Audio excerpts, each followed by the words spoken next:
Join us for Reimagine Buildings 25, our global online conference this June 12th, or June 13th if you're in New Zealand, Australia, or Asia. This isn't just another event. It's a global gathering of the people building what's next. We're bringing together the doers, the visionaries, and the quietly revolutionary, those who are ahead of the curve in retrofits, new construction, and the future of low-embodied carbon materials and climate-positive building systems, past, present, future. From real-world retrofit wins to high-performance new builds to the boldest ideas in next-gen materials, it's all here, one place, one time. And you won't just watch it happen, you'll be part of it as you connect with others on the same path. Show up, be inspired, and leave with clarity, momentum, and a community that has your back. Register for Reimagine Buildings 25 today, the conference where we reimagine what's possible and level up to build a future where we can thrive. Visit PassiveHouseAccelerator.com for more. The mass timber superstructure reduced the embodied carbon of the structure by about 75% compared to a more traditional steel building.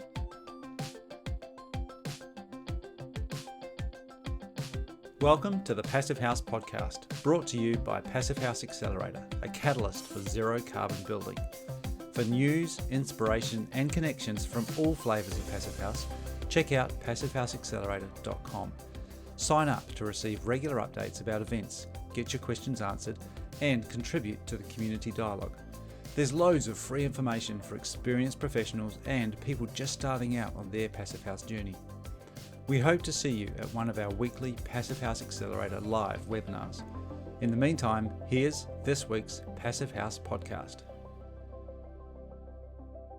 And welcome back to the Passive House podcast. I'm Matthew Cutler-Walsh, coming to you from Auckland in New Zealand, and I'm joined this week by Zach Semke. How you doing, Zach? I'm doing well. I'm in Seattle with a cold, damp May. Nice. And we've also got Mary James joining us this week. How are you, Mary? I'm great. Having a lovely California summer. Nice. Is it getting warm? Yeah, definitely. Well, I've been out and about, traveling around a little bit, finding some interesting buildings to look at. I had a great visit to a building in Wellington yesterday, which is a conversion from a commercial building, from office building to a affordable rental apartments, which was fantastic. And it's not Passive House, but it's got some really good systems, and I'm just really excited about the building. It's got really high quality windows. Every apartment has a heat recovery ventilation system. It's got some shared spaces. So I might have to, inspired by the interview today, I might have to just reach out to some of the people that were involved in that project, and maybe I'll come back and talk about it in more detail, because we're seeing a bit more of that. Office buildings that aren't really needed that much anymore, but still a lot of need for apartments and accommodation. So yeah, some pretty cool stuff going on out there. But we do have an episode to get into this week, which is a bit of a look at a mass timber building at a college, which Ilka and Mary, you had a bit of a chat with, or Ilka, who's not with us today, but she initiated the conversation, which was really great. And it was great that you could also join in, Mary. But before we get into that, Zach, we've got a few people to thank. Indeed, yeah. So a big thank you to our sponsor of the week, 475 High Performance Building Supply. 475 is helping make all of our work here at the Accelerator happen this week, including the Passive House podcast. Also, thank you to our stakeholder partner, NYSERDA, the New York State Energy Research and Development Authority. Thank you, too, to our founding sponsors, 475 High Performance Building Supply, Ingui Architecture, Partel, Rockwell North America, and Zola Windows. And thank you to our champion sponsors, Bowizo, Cascadia Windows and Doors, European Architectural Supply, Thacro, Icon Windows and Doors, Intelligent Membranes, LG Air Conditioning Technologies, and Source 2050. So, Mary, who did you get to chat to about this building? Nat Madson is an architect with HGA, and Lauren Piepho is a structural engineer at HGA. And they were both very involved in the project that we talked about. All right, well, let's get into it and we'll have a quick catch up afterwards.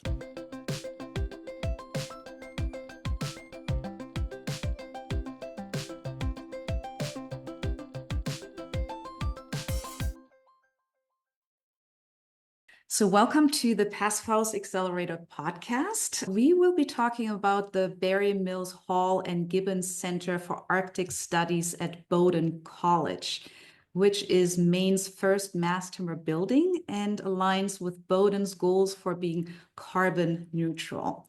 So I actually just stumbled upon these beautiful buildings doing a college campus tour that I did with my daughter in the spring. And yeah, the exterior really caught my eye right away. And then when we walked in, I realized that it was all mass timber.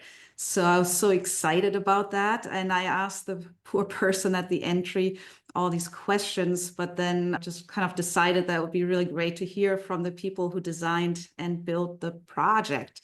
So here we are with design principal Ned Madson and structural project engineer Lauren Piepho of HGA. So welcome, Ned and Lauren. Could you introduce yourselves and HGA?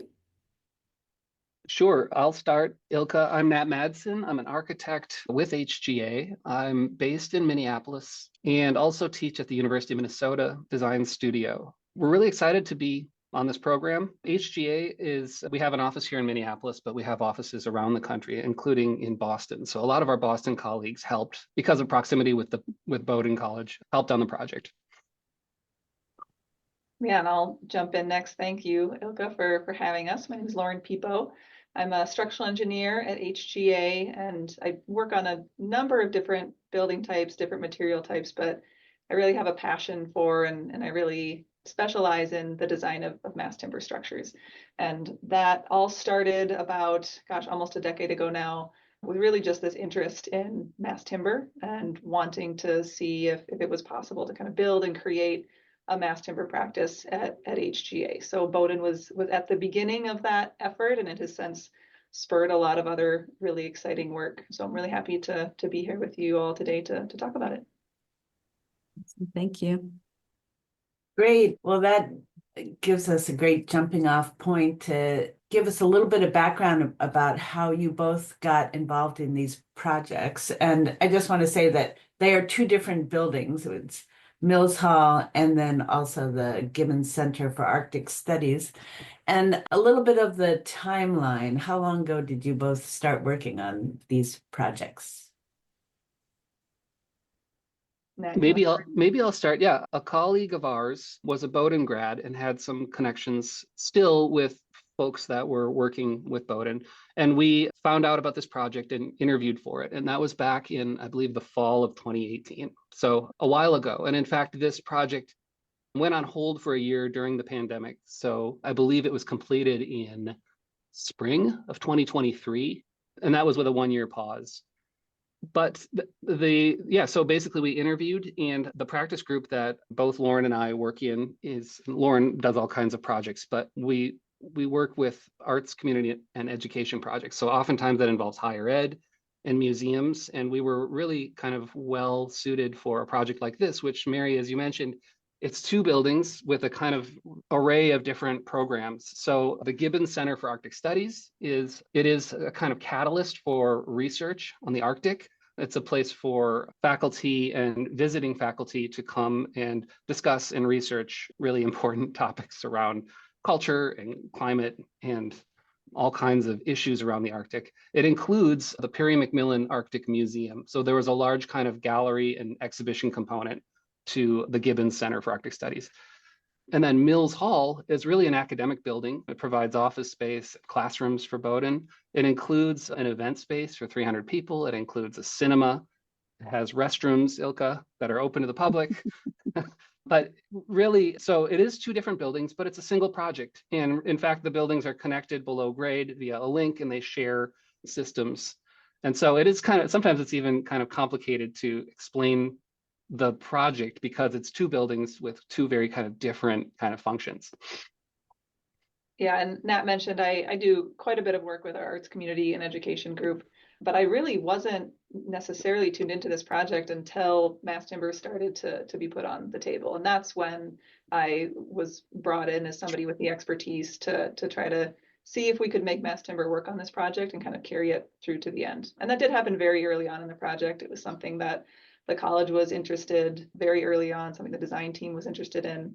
So I got involved very early in the design process to try to help shepherd mass timber through to the end. And the decision to use mass timber, that came out of the goals that Bowdoin College has for being carbon neutral, correct? Like how was that process? Who brought it to who figured out that it would work and would meet those sustainability goals?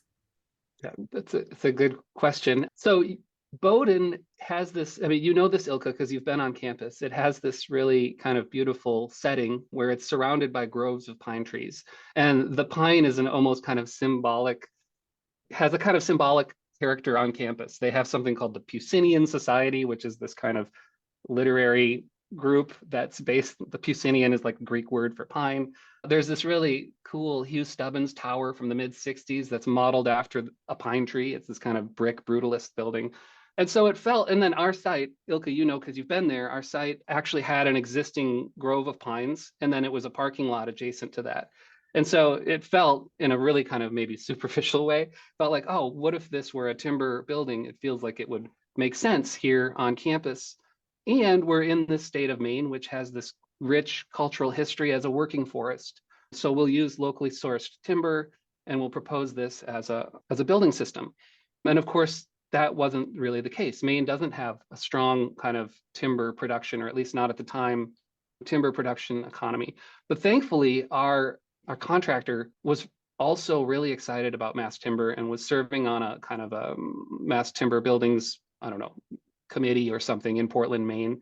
And so that idea of a timber building, I think, resonated with the contractor, and they really helped us sort of communicate to Bowdoin what the benefits of an approach like this could be for the project. And so it was really a kind of, there was a kind of synergy there from our side and from the contractor. And once Bowdoin understood not just that this could be beautiful, but that there were real environmental impacts to this, and that's where Lauren can jump in, they got on board right away. And so it was a really kind of exciting way to begin the project. Lauren, maybe you can follow up on that a bit. And can I just interrupt for a second for people who haven't been there? To say that mass timber is used in the building is a little vague. Can you, Lauren, tell us a little bit about how mass timber is used in the building? Yeah, of course. So the building itself is a mass timber structural system. And it's all visible from the inside. The interior it's made up of glulam columns, so glue laminated columns, which are heavy timber columns, and then glulam beams as well. We also have some long span glulam trusses, which are really beautiful. And then all the floor decking and the roof decking is CLT, cross laminated timber. And then from there, the building is clad in brick and maybe more what some might consider more traditional materials. But the building structure itself is fully CLT, save for the basement, which is primarily concrete. We tend to have trouble burying wood, so there's a bit of a hybrid nature to it. But everything above grade, both in the 2-story Mills building and then the 3-story Center for Arctic Studies, is all mass timber, both glue laminated and cross laminated timber. And I'll kind of jump back to what Nat was saying and what you suggested, Ilka, right? The sustainability piece of this was really, it's kind of the icing on the cake, right? We had a site that really just kind of yearned for mass timber. We had a local economy that seemed like it would help this building along. Nat kind of mentioned that maybe wasn't the case, but it really felt like it had a place, like mass timber had a place on this campus. And then understanding that Bowdoin is a carbon neutral campus, that carbon is something that's very important to them. Again, like I said, was really the icing on the cake. Mass timber being something that is very carbon friendly when it comes to embodied carbon was a really great way to tie into their story. So they operate as a carbon neutral campus, and that's primarily operational carbon, right? There's that difference between embodied carbon and operational carbon. So when they say they are carbon neutral, they're primarily referencing operational carbon, but that's still something that's incredibly important to them. So they still try to be very conscious about embodied carbon in everything they do. It means a lot to them as they start thinking about their operations. So this idea of tying the structure of this building, the embodied carbon of this building into their larger mission, their larger goals as a campus and as an organization was really important to them, and really kind of stuck. That was the final pin in place to kind of make mass timber happen. And then that mentioned, we did have a very supportive contractor. That's an issue we still run into to this day, 5 to 7 years later. We were very lucky to have a contractor that was really excited about it, was really excited to learn with us and to make this happen. Yeah, and I would say just being there, it feels on so many levels that it all clicked, just how you explain all these little pieces. And I think even spatially and from the architecture and tying back even to the operational carbon with, form factor and all of that, I feel like, it's very, very visible that all of that is being thought through very well. I'm curious, or could you talk a little bit more of the form finding and the architecture and the flow through the campus, because you talk about it, and there's a video actually on your website, and we'll include that in the show notes as well, where you talk a little bit more about the architecture and how you approach that, and maybe with regards to the form factor and being conscious of operational carbon as well. Yeah, I'll start with that. And I'll say that it was really daunting, perhaps would be the word, to arrive on Bowdoin's campus and just see how kind of wonderful and beautiful the campus is. And it has this kind of eclectic quality of, they have buildings that date back to the late 18th century, and also a stock of very contemporary buildings, but there feels like a kind of dialogue taking place amongst the architecture of different eras. That's not about style, it's maybe about scale, porosity, materiality. And so it was very much a goal of ours to participate in that dialogue somehow with the massing and the materiality of these buildings. And it was helpful that we had we had to work with two buildings, which allowed us to kind of create a kind of tension spatially between the two of them, but also help define space on campus. And so these buildings kind of define, let's say, the edge of a quad on campus. And so you approach them from a quad, at least from one side of the campus. And they also form a sort of gateway in between them. And the campus itself has a kind of catalog of gateways. And so this was a new way of maybe interpreting that quality. And so trying to find formal scale and material character that felt like it resonated with the rest of campus. So for instance, Mills, which is the academic building, it's clad in a Morin waterstruck red brick, which is a brick that you'll find a lot on campus, although not necessarily the same color palette, but it's a very beautiful brick and very expensive here in the Midwest, but it's very common up in Maine. It's produced just 40 miles away. It felt like a real sort of no-brainer to use that for Mills. And then Center for Arctic Studies has a more kind of enigmatic quality. It's a catalyst. It's distinctive on campus, and it has a darker material. It uses a long format kind of black brick that actually comes from the West Coast. It took a while to sort of source that product. Both buildings share these kind of gabled pitched roof lines, and they both have a kind of angular stepping quality where the gable shifts from one end of the building to the other. And so there's a familiarity to those building masses and to that gabled form, but there's something maybe destabilizing or there's something angular and sort of, I think, I don't know the right word to put it. There's a kind of dynamism to the two roof lines, the way they play off of each other. And so our hope is that it feels both rooted and also contemporary, which I think a lot of Bowdoin's buildings do. So that's a kind of a sort of high level design massing idea. And I'll just add one more thing maybe before Lauren chimes in as well, but the goal to use mass timber as a structural approach, it was so important really early on that the building felt like it had a kind of basic elemental integrity, that the structure was just exposed and that was it, and the rest of the finishes were as limited as possible. We didn't want to have much ACT, if any, and there isn't much in the project, trying to kind of make the experience, the spatial and material experience, be part of what is also the structural design for the project. And so there's a kind of convergence, hopefully, a kind of integrity between structure and architecture. I love listening to Nat just talk about any project, especially this project, but just as a structural engineer, I feel like I have a hard time kind of expanding on thoughts like that, and Nat just has a great way of capturing all of that. But one of the things I love about mass timber is just what Nat was saying at the end there, right? The ability to be so integral in the final design of a project. I'm proud of the design work that we do, and to be able to see it and to show it off in the end is really great. It's always a bummer when your hard work gets covered up by a ceiling or a wall.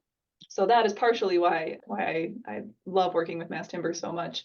But as Nat mentioned, this, mass timber was so integral to the design of the project. It was so much coordination, so much collaboration, not only with Nat and the rest of the architecture team, but with the mechanical engineers and the electrical engineers and the plumbing engineers, and how were we going to maximize the amount of timber we could show? How are we going to make this beautiful? How are we going to hide maybe some of the building systems and kind of celebrate the timber and keep the focus on the timber, right down to what does this connection look like, right? As a structural engineer in school, nobody cares what your connections look like as long as they work, right? But now you're talking not only about function, but about form too. So there's this really fun challenge as a structural engineer that we don't always get to deal with, and that is this final product. Every single bit of it has to be beautiful and has to kind of match what that architectural vision is, and has to play into what that architectural form is. So it was a really great opportunity to collaborate with the whole team, a great opportunity to really take my skill set, which is math and numbers and and making things stand up, and marrying that into this very beautiful form of a building. That's great. And it brings up so many questions for me regarding the sustainability goals for the building as a whole. And I wondered, going into the project, if there were specific sustainability performance goals that you were set, or was it more of a general, again, let's fit into the campus sustainability goals, but nothing specific for the buildings? Lauren, I guess I'll start. So Bowdoin had just come off of a project. Well, okay, I'll say there was maybe a little bit of certification fatigue from leadership at the time that this project started.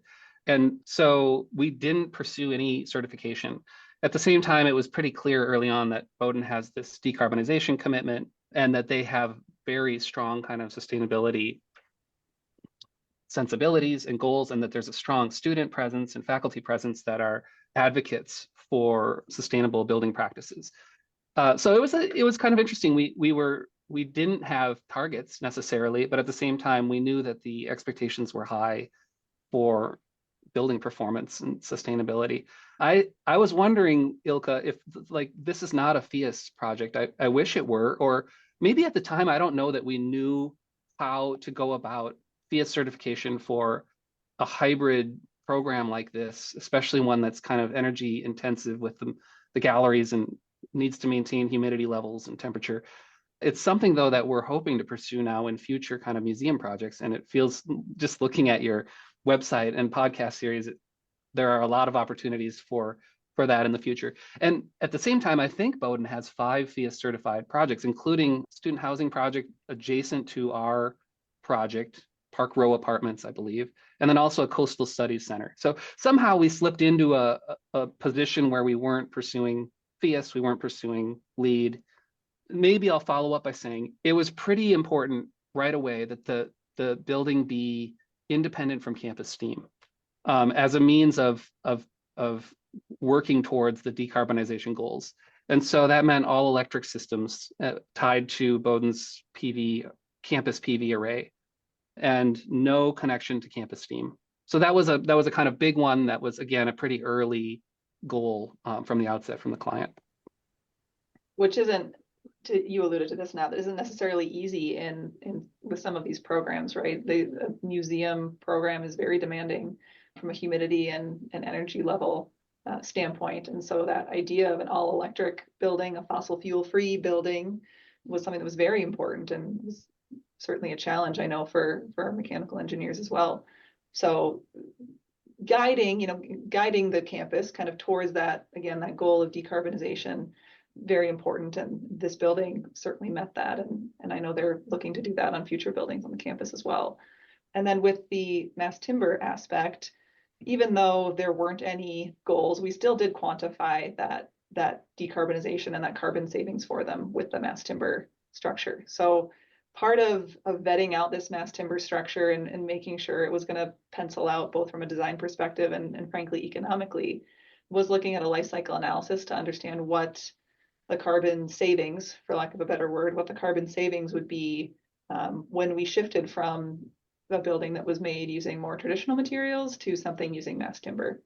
Because I think regardless of how much the design team was interested in mass timber, regardless of how much the school wanted mass timber and how gung-ho the contractor was to make it happen, there was still this due diligence to make sure we could actually execute it. We could source it. It was going to pencil out financially.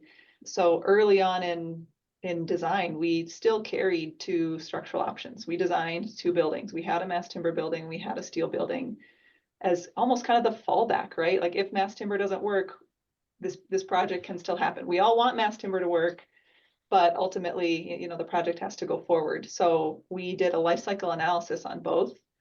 The contractor priced both, and with the goal of giving the college kind of all of the metrics they needed to make that decision moving forward into design. And what we found was that the mass timber structure, ignoring the foundations, because the foundations were the same across two buildings, right? The mass timber superstructure reduced the embodied carbon of the structure by about 75% compared to a more traditional steel building. When the contractor did their cost estimates, they came out pretty much even. And so at that point, I think it was really easy for Bowdoin to say, yes, we can move forward, we can do this. I don't know what would have happened if the cost didn't come out so close. I'm glad they did, but it was a great way to kind of put all of the facts on paper, right? And to make that really clear decision based on what their goals for the project were, what their needs were financially, what their needs were for the project, to really make that happen in mass timber. That's really amazing results, and I'm really glad that you did that exercise and can tell us about it. And I'm probably, it's probably going to has changed the way you approach other projects too, right? I don't know if you have to go through all the due diligence again, or if you can now be very confident in saying, okay, there's so much savings here, cost is similar, let's just do this and not design two buildings every time. So much of it does really depend on the project, on where it is geographically, right? We're still running into issues in North America with how do we source certain mass timber products. And then a lot of it comes down to contractor familiarity. Sorry, a lot of it comes down to contractor familiarity as well. So it is really a project by project basis. There certainly still are projects that we do carry a couple design options, because I think some contractors aren't necessarily familiar with pricing mass timber, right? This might be a new exercise for them.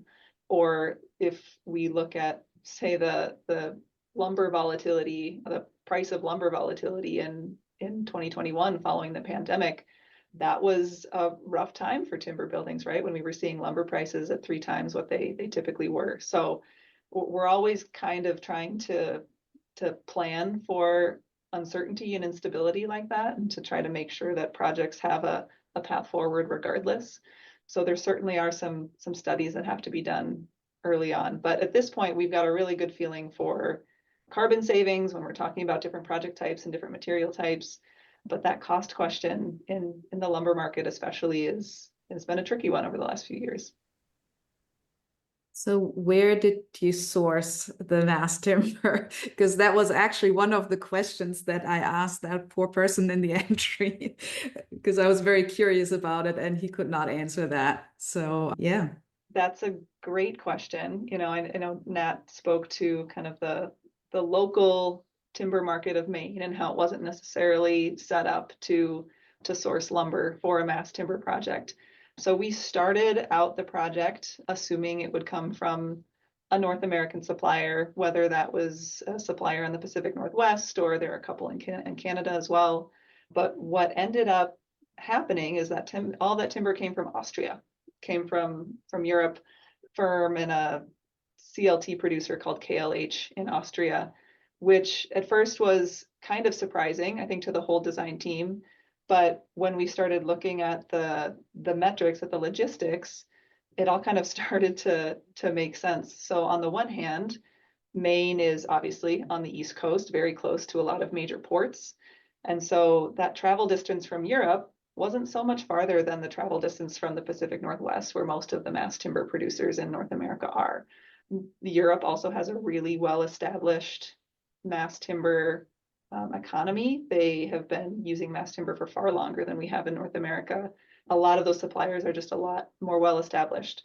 That's changing now, and it has changed over time, but certainly 5 years ago, that was a factor to consider. So the timber came from Europe, and the first question we got from the owner, and the first question we asked ourselves was, well, how does that impact our carbon numbers, right? We're now shipping this all the way across the Atlantic Ocean. What is that doing to our embodied carbon savings? Are we still even saving anything from the timber? And we ran that life cycle analysis again. We ran the numbers again. And what we found was, I should go back, we actually got exact shipping distances from the supplier too. So we knew exactly how many miles it was traveling on a truck, on a boat, on a train to get that exact carbon number there. But what we found was that because ocean freight is so much more economical than truck freight, it hardly affected the carbon number at all. There was a little bit of an impact, but we were still certainly net negative from a carbon standpoint, because 90% of that travel distance was now ocean freight, which is very effective once we start talking about kilograms of CO2 per ton shipped, versus, again, coming from the Pacific Northwest, we'd probably be looking at trains at a best case scenario, but most likely trucking it all the way across the country. So that was a learning experience there, something that I am happy to know now, that ocean freight makes a difference. But just following up on that question, you alluded to that you have worked on mass timber buildings more recently, and I wonder how the sourcing issue has changed, or if it has changed in the intervening years.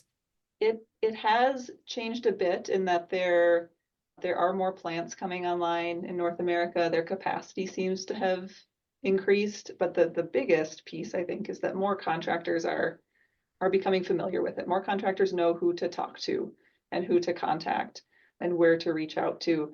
So it certainly seems like it's improving. We do still do projects, mass timber projects that are sourced from Europe.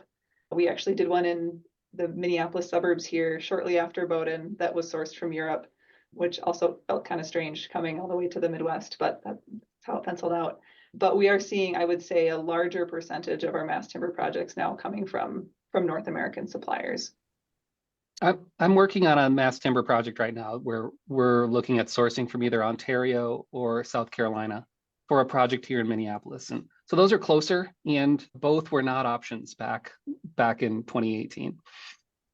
So Yeah. it's interesting to see how the market is changing and the availability is changing.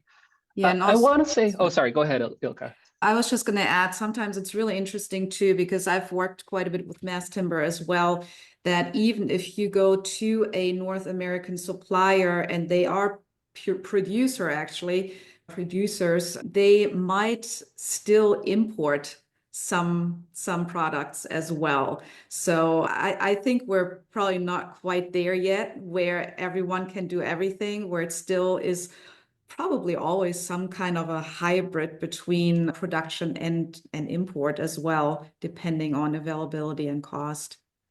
Yeah, and you make a good point, Ilka, and something that I failed to mention was, yes, all of the CLT and glue lamps were being imported from Austria, but they were being fabricated by a shop in Rhode Island. So they were being cut to size, connections were being installed, bolt holes were being drilled, all in Rhode Island before they kind of made their final leg up to Maine. So that's a very good point. There is a lot of this kind of hybrid nature of firms and fabricators and suppliers working together to make it happen.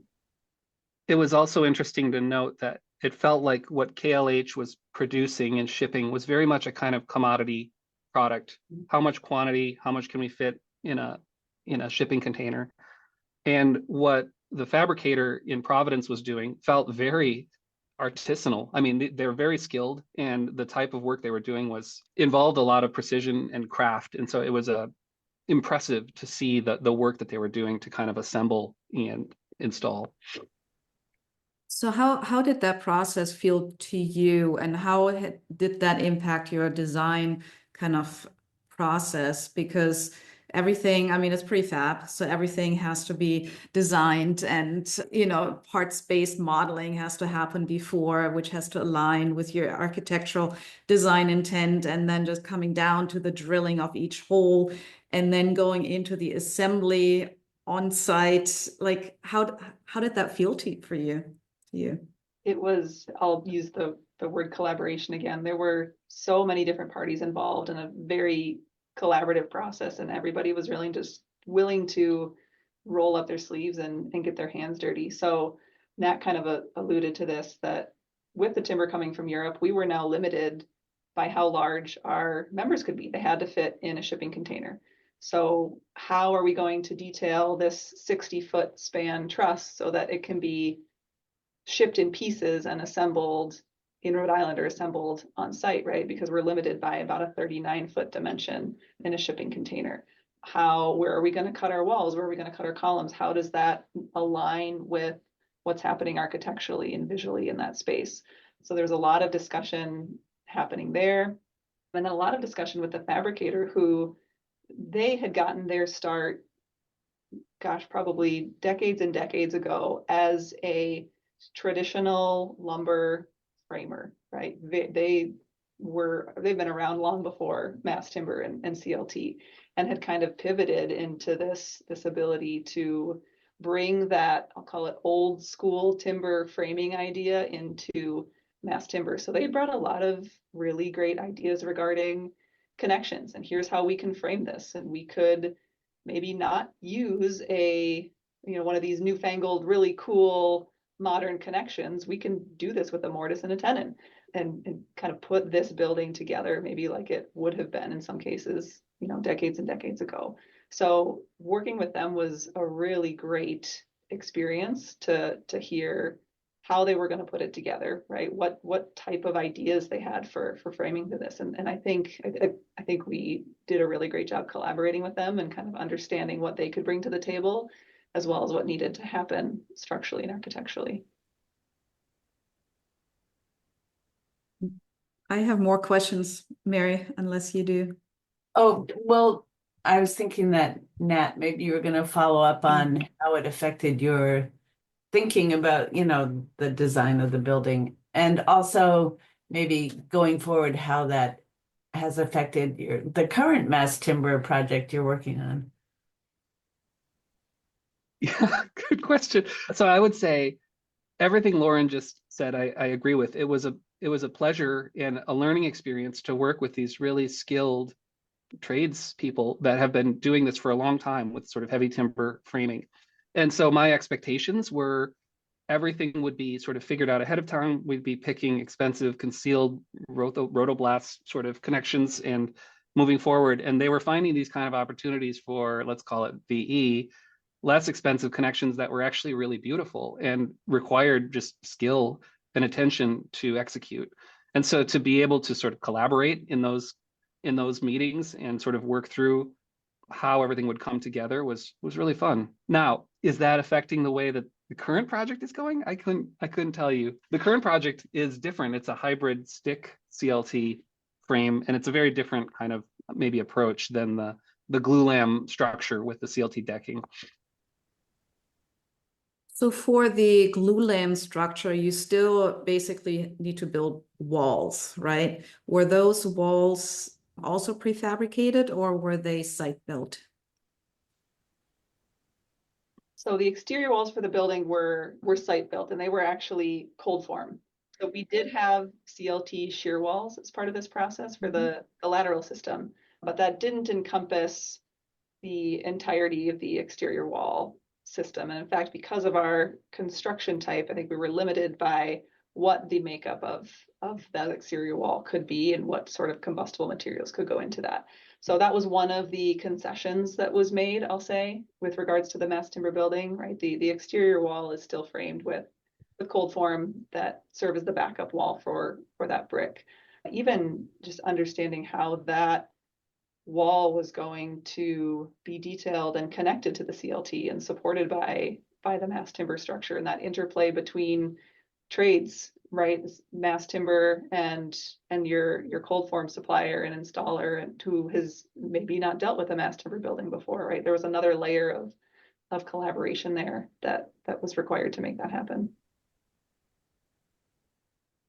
And I just want to get back briefly to you mentioned it was an all-electric building, and what kind of mechanical systems were used in the building, just sort of an overview of how you address the HVAC and water heating needs. While also, I'd love to know if you guys did energy modeling while you were doing the design to make sure that you weren't, that this project was going to fit within a carbon neutral campus goal. Yeah, maybe I'll start with the energy modeling question. At the time, we had a kind of, we use I guess you could call it proprietary tool called energy.script, but essentially it was like a ladybug and grasshopper plugin that allowed us to test really early on kind of different massing strategies and then use them in a kind of comparative analysis way to understand if there were any particular, let's call it, massing approaches that were energy intensive or better suited for the orientation of the site. And then also just looking at what it meant to swap out, let's say, the air tightness of the envelope or the amount of insulation in the wall or the triple versus double glazing. It kind of helps really early on kind of understand the impact of those kinds of decisions. You can share them with the client. Lots of assumptions are being made, but to me, that's really valuable to have a tool like this that's kind of quick and dirty and you use it for comparative analysis. And we did that for this project. I think we've gotten better at using this tool more recently. And then along the way, I believe Lauren, maybe you can help, but there was energy modeling done along the way, further along in the design process to sort of confirm that we were meeting our target goals. But oftentimes that more comprehensive modeling, at least in my experience, is happening later when a lot of decisions have already been made. But the energy.script tool is awesome. It's a really effective, useful, quick way to understand really important decisions early on, or the potential impacts of really important decisions. And then, Mary, you had asked about the systems used. I can't speak with much sophistication, but I can tell you they're the shared electric heat recovery chiller for both buildings. We looked at geothermal early on and just didn't have the site capacity to pull that off. Let's see, what else do we have? The zoning for the buildings is quite different. Gibbons is a very tight envelope, triple glazing, and separated climatically from Mills Hall, which actually uses double glazing and has operable windows and some idea of natural ventilation. And so that's kind of a high level overview of the approach between the two buildings. I think I heard in one of the videos that I watched about the project that there was like solar and hydro involved, and that would feed into a grid that then benefits the rest of the college campus. I don't know. No, I would say this project, no, this is a standalone building that's not tied into, well, okay, I should say we're tied into campus solar. And so there is a kind of central solar array for the campus. And I think I read a stat that something like 90% of Bowdoin's electricity comes from their solar arrays, something like that. But there's no sort of district energy from a mechanical system standpoint. And that was part of the goal, I would say, is that this would be an opportunity to disconnect from campus steam, and rather than make those connections to campus solar for the all electric systems that are really just serving these two buildings. Mhm. You know, but Bowdoin has this huge challenge of trying to switch out their building stock on this historic campus to, I think, low temperature hot water. Maybe you were reading about that. There are kind of central plant projects in the works that will be large endeavors for them in the coming years. And so much of that energy modeling and even the life cycle analysis work that we did too was learning for us as well, and almost kind of helping us to start benchmarking, right, for some of our future projects, right? Understanding what decisions we're making and how they're going to impact future projects. So even though some of that energy modeling was done later in the project and some of that LCA work was done later in the project after decisions have been made, that helps us kind of level set and benchmark as we're starting to do more of these projects to understand how much of an impact are each of those decisions going to have moving forward. Yeah, I think you're making a really good point. And also you mentioned the energy.script software. That is something that your firm uses as a comparative tool. I think that's something that a lot of bigger firms are actually thinking about these days, where maybe not every building is going to actually go through like a certification, but to raise the standard within your company or your office, there needs to be something like the benchmarking or some kind of comparative tool that is very, very easily incorporated into a design flow and doesn't slow anything down, right? So I think that's something really interesting. I think ideally it would be a tool that is easily then transformed into something certifiable, right? Into like, I don't know, a WFI model. But, so then you have both, because I think the benefit of going through certification or actually modeling with WFI and taking the assumptions that a certification gives you is that you can compare, not just within your own company, but across the board, right? So I think there is a lot of value in that too. But to get there, I think your approach of using something that's very easy for you to incorporate and gives you a lot of leverage in making very quick decision making, I think that's really great. Definitely. I have one last question where, there's a lot of thought about circular economy as well. And mass timber is such a good material stock to be reused. Is that something that you considered even when you're designing your connections? Because there are connections that are easily disassembled and some are, welded or, yeah. Was that something you thought about? It's always kind of top of mind with mass timber. And I think that's one of the benefits that's kind of touted of mass timber is that, it can possibly be designed for deconstruction in the future. It's not something that we explicitly considered on this project. It was as we were looking at these connections with the timber fabricator and some of these prefabricated connections, it was kind of, again, an icing on the cake. It was kind of a great thing that, oh yeah, these could really be easily disassembled in the future. That idea of deconstruction did also come into play with regards to the life cycle analysis and the carbon study as well. What is the end of life for this building? What does that look like? Does that wood get recycled? And that's an interesting thing that we found as we kind of dug into this project, especially as currently, at least in North America, there's not a huge recycle market out there for mass timber. And so there's not a whole lot of data on there. And I think that's mostly because none of these buildings have hit their lifespan yet, right? There's no mass timber to be recycled yet because it's all new. So that's something I am interested in seeing in the coming decades is how does that recycle market develop? Does it develop for mass timber?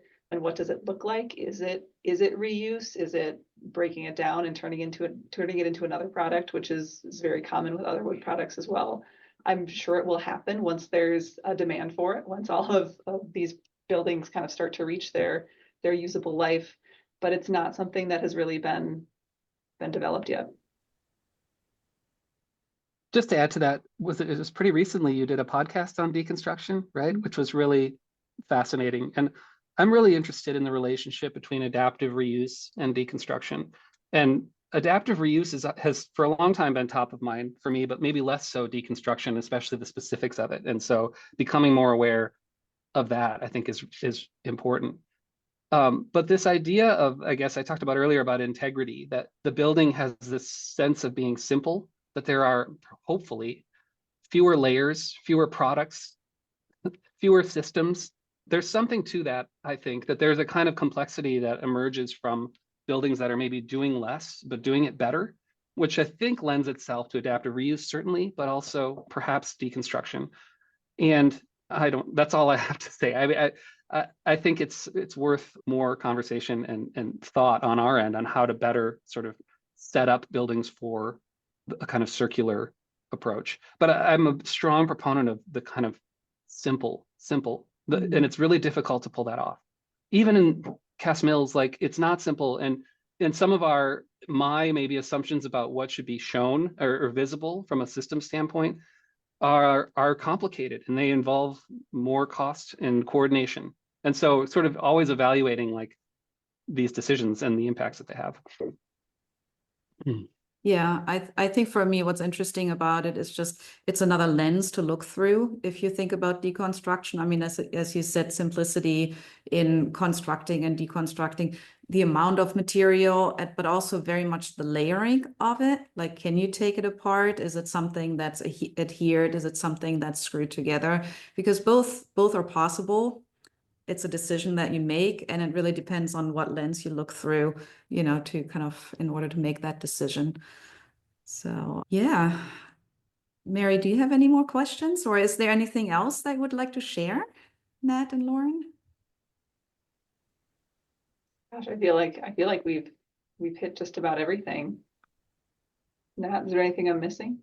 No, we appreciate, though, this opportunity to talk through the project and really what you're doing with the Passive House Accelerator. It's very cool. It's fun to discover for me. Yeah, it really is. Thank you. Thank you both for having us. Yeah, thanks so much for taking the time to come on and talk to us. Yeah, thank you. And I'm so glad that I stumbled into this building, mostly because my daughter had to go to the bathroom. We're glad. Good. Yeah.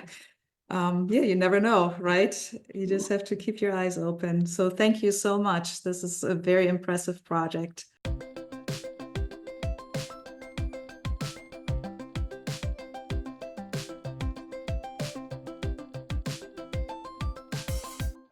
All right, and that was a really interesting conversation about a mass timber project on a college campus. Mary, what did you think of that?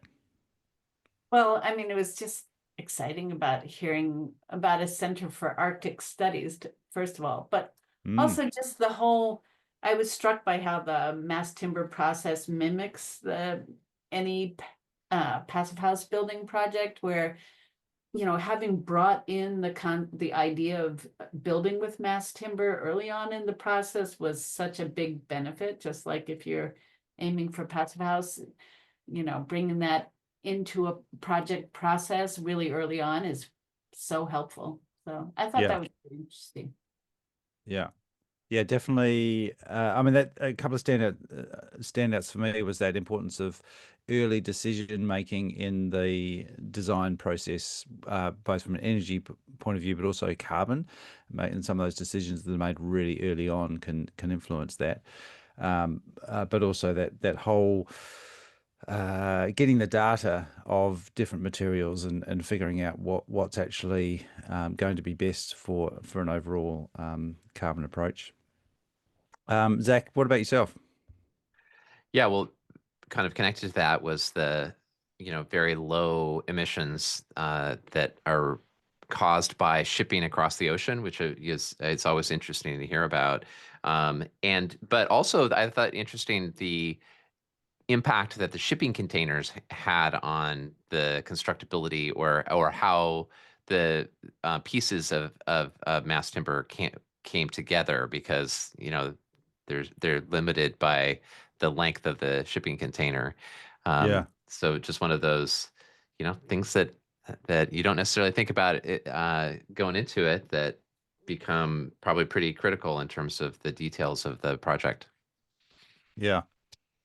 I heard the term certification fatigue mentioned, which I found quite interesting. And this wasn't necessarily set out to be a passive house building, but I thought it was really interesting, people talking about things like FIAS, talking about doing energy modeling. There was the dot scripts software that Ilka talked about, which I thought was really interesting, and I really encourage builders that I'm talking to and architects, and it's not always easy to get people to do some type of energy modeling, even if it's fairly coarse modeling, really, really early on. And people seem to think that they have to do modeling and all these calculations in order to do certification. And I think that can give people a bit of a negative view of certification, whereas the actual value is doing that stuff really, really early on to inform the design process. And then the certification should become easier, because you're going to have more likelihood of achieving the targets that you need to for whatever the certification is. But that's always not an easy thing to do, to get people, the design team, to do that modeling and use it to inform the decision making and inform the design process, not just being used to verify and certify. Both are important. But modeling is first and foremost, I think, should be a design tool, not just a verification tool. I was picking up on that, the shipping comment there, Zach. I've certainly experienced that here in New Zealand. We're little island down the bottom of the world, and I've been surprised visiting a few projects how many materials come from overseas, and also how little of an impact that can have on the overall carbon, which is a little bit surprising, because there's even a project down here that I've similar to this one, where the main structural elements also came from Austria, I think.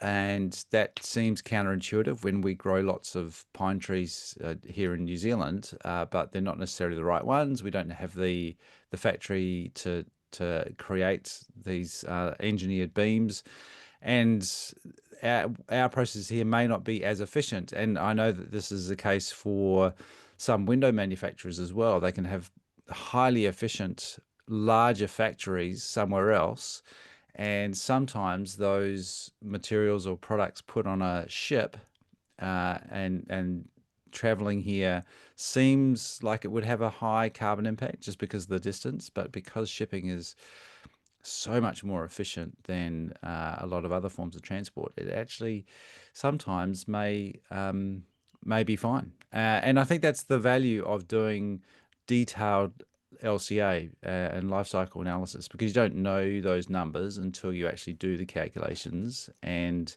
figure things out. And great, it's good that we have more and more tools to do that these days. Right. I mean, I've heard often that bringing, for instance, passive house certified windows from Europe, that it doesn't affect the carbon emissions greatly, but it's always nice verified again that with their analysis that they did, that it supports that again. So yeah, I do. I mean, I wouldn't want to state that as a rule. I think the most important thing is to do the calculation, because each situation is going to be slightly different, depending on what those elements are made of and where the factory is, how efficient the factory is. And, so I'm not saying that it's always going to be the case that, getting things from overseas is better, because often there might be a really great local manufacturer. But so the main point is you've got to do the analysis. absolutely. Yeah. I mean, the fact that they were on the coast really helped them, I'm sure. Mm-hmm. The CLT and glue lamps came from Austria to a shop in Rhode Island. So Yeah, because as soon as you put things on a truck, that's when your carbon goes Right. up. Right. It goes through Yeah. the roof. Yeah. Yeah. Yeah. I was also struck by the parallel between the low recycle rate of mass timber and also what's going on with electric vehicles and the recycle rate of batteries. It's a similar kind of situation where you have a adoption of a new technology essentially, and the initial numbers for recycling can look really bad because nobody's yet recycling any they're not getting to the end of life. Um, and so one can hope that the mass timber will be something that can be reused and recycled in the future. Certainly on the electric vehicle front, lithium has a lot of value, and so those numbers are trending upward very quickly as more batteries reach their end of life. Yeah. Yeah. Very good. All right. Hey, well, thank you, Mary, and also thank you to Ilka and to Ilka's daughter as well for wandering right. into the building and and inspiring Ilka to start asking questions, which is great. I think we should, if you see an interesting building, and it's definitely worth it, finding out a bit about it and seeing what the story is, because there's always a story in every building. So it's good to tell those stories. Zach, we've got some exciting stuff coming up. We do. So this week on Pass Fails Accelerator Live on Wednesday, May 21st, we have a special episode about projects driving performance, NYSERDA's early design support at work. So NYSERDA, the New York State Energy Research and Development Authority, has this cool early design support program that offers funding for design partners to explore early stage, clean, resilient, and carbon neutral design and public awareness in multifamily projects. So we're going to see an example of a project that has been supported by this, presented by Bernheimer Architecture. It's called River Commons. And then we'll have Vera Voropeva from NYSERDA join us to talk about the early design support program. So it's something that architects who work in New York can take advantage of. And more than that, we'll be able to see a great project that's been made possible by it. So that's happening on Wednesday. And then then on Thursday, May 22nd, we have a very cool Passive House Component Spotlight event that will be presented by folks from 475 High Performance Building Supply and Rockwool North America. And they're going to be introducing their new product called Smart Rock, which is an all-in-one interior continuous installation, air tightness, and vapor control solution. We've got lots of signups for this already. I think there's a lot of interest, so it's going to be a great session. So join us on May 22nd for that. And then on June 12th, our biggest event of the year, Reimagine Buildings 25, will be taking place, past, present, and future. This will be happening. So this is June 12th for us on this side of the date line, June 13th if you're in New Zealand, Australia, and Asia. And Matthew Cutler Welsh will be one of the hosts. He'll be hosting the future portion of the conference. So the last 4-hour segment of the conference, where we're going to be diving into cool, innovative approaches to reimagining buildings. So please join us for that. You can go to the passfastaccelerator.com to learn about that.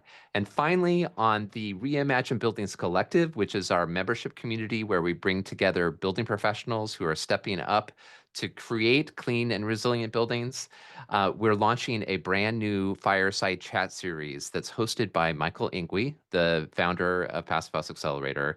It's called Reimagine Tuesdays, and we're kicking it off today, May 20th. So today, in terms of when this podcast runs, with Reimagine Design with Tessa Bradley. Then on May 27th, we'll have Reimagine Construction with Mike Steffen of Walsh Construction. And then on June 3rd, we'll have Reimagine Materials with John Sarah Ruth and Allison Mears of the Healthy Materials Lab out of Parsons.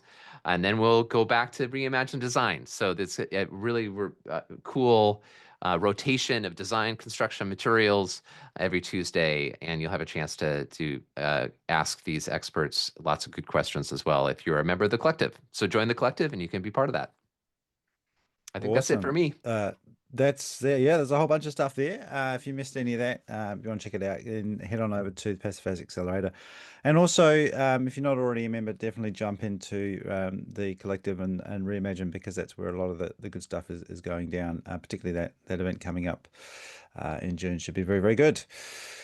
Awesome. All right. Hey, well, thank you, Mary. Thanks also again to Ilka for bringing us this week's interview, and we'll be back again next week on Passive House Podcast.